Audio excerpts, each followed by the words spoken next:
वालों को 15,001 करोड़ मकान टैक्स छूट। समझे निर्मला की पिटारे से क्या क्या निकला। मोदी सरकार के तीसरे कार्यकाल का पहला बजट आ गया है। वित्त मंत्री निर्मला सीतारमण ने मंगलवार को 2024-25 के लिए बजट पेश किया। बजट की शुरुआत करते हुए निर्मला सीतारमण ने कहा कि लोगों ने मोदी सरकार पर भरोसा जताया है। बजट में नीतीश कुमार का बिहार और चंद्रबाबू नायडू का आंध्र भी छाया रहा। दोनों ही राज्यों को कई सौगात मिली है। बिहार में 40,000 करोड़ रुपए तो आंध्र में 15,000 करोड़ रुपए से ज्यादा का खर्च केंद्र सरकार करने जा रही है। इस बार के बजट में नौकरियों और स्किल डेवलपमेंट पर भी फोकस रहा। सरकार ने नौकरियां बढ़ाने के लिए कंपनियों को इंसेंटिव देने का ऐलान भी किया है। इसके अलावा 1 करोड़ गरीब परिवारों को घर देने का वादा भी किया है। इनकम टैक्स को लेकर भी बड़ा ऐलान किया गया है। नई टैक्स रिजिम में बदलाव किया गया है। पुरानी टैक्स रिजिम में कुछ बदलाव नहीं हुआ है। किसे क्या मिला? किसान नेचुरल फार्मिंग पर जोर। 2 साल में 1 करोड़ किसान की नेचुरल फार्मिंग में मदद की जाएगी। 32 फसल की 109 किस्में लाई जाएंगी। फसलों का डिजिटल सर्वे होगा। 6 करोड़ किसानों और उनकी जमीनों को रजिस्ट्री में दर्ज किया जाएगा। 2024-25 में कृषि और उससे जुड़े सेक्टर के लिए 1.52 लाख करोड़ रुपए आवंटित किए गए हैं।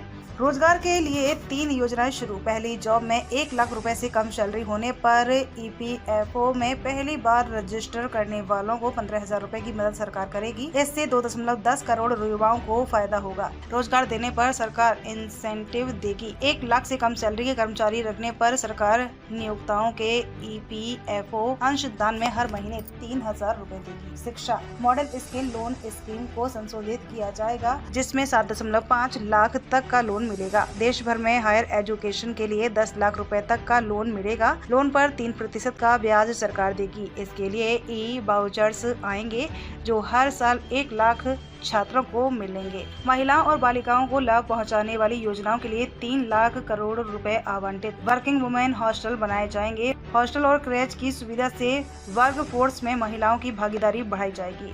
बिहार 26,000 करोड़ की लागत से पटना पूर्णिया एक्सप्रेसवे, बक्सर भागलपुर एक्सप्रेसवे का विकास होगा। बक्सर में गंगा नदी पर 2 लेन वाला नया पुल बनेगा। 21,400 करोड़ की लागत से विद्युत परियोजनाएं शुरू होंगी। बाढ़ से निपटने के लिए 11,500 करोड़ रुपए दिए जाएंगे। नए एयरपोर्ट, मेडिकल और स्पोर्ट्स प्रोजेक्ट्स शुरू होंगे। आंध्र प्रदेश 15,000 करोड़ रुपए का स्पेशल पैकेज मिलेगा। पोलावरम सिंचाई परियोजना को जल्द पूरा किया जाएगा। विशाखापट्टनम चेन्नई इकोनॉमिक कॉरिडोर में पोपाथी क्षेत्र और हैदराबाद बेंगलुरु इकोनॉमिक कॉरिडोर में पूर्वकल क्षेत्र में पानी, बिजली, रेलवे और सड़कों के लिए फंड उपलब्ध करवाया जाएगा। उद्योग मुद्रा योजना के तहत लोन की सीमा 10 लाख से बढ़ाकर 20 लाख रुपए की गई। खरीदारों को ट्रेड्स प्लेटफॉर्म में शामिल करने के लिए कारोबार की सीमा 500 करोड़ से घटाकर 250 करोड़ की गई। MSME सेक्टर में 50 multi product food irradiation unit स्थापित करने के लिए वित्तीय सहायता दी जाएगी।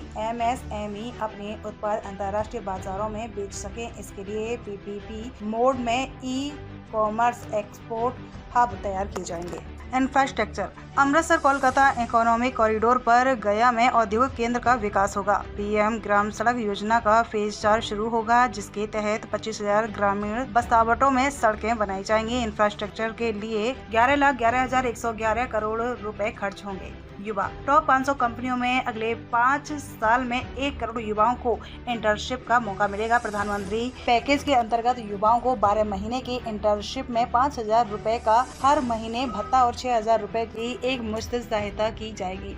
अपना घर PM आवास योजना अर्बन 2.0 के तहत 1 करोड़ गरीब और मध्यम वर्गीय परिवारों को घर मिलेगा। इसके लिए 10 लाख करोड़ रुपए का निवेश किया जाएगा। किफायती दरों पर लोन मिल सके, इसके लिए ब्याज सब्सिडी भी शुरू होगी। पर्यटन गया के विष्णुपद मंदिर और बोध गया में महाबोधि मंदिर को विश्व स्तरीय तीर्थ स्थल के रूप में विकसित करने के लिए सहायता की जाएगी। नालंदा को पर्यटन केंद्र के रूप में विकसित किया जाएगा। ओडिशा को टूरिस्ट स्पॉट बनाने के लिए सहायता की जाएगी।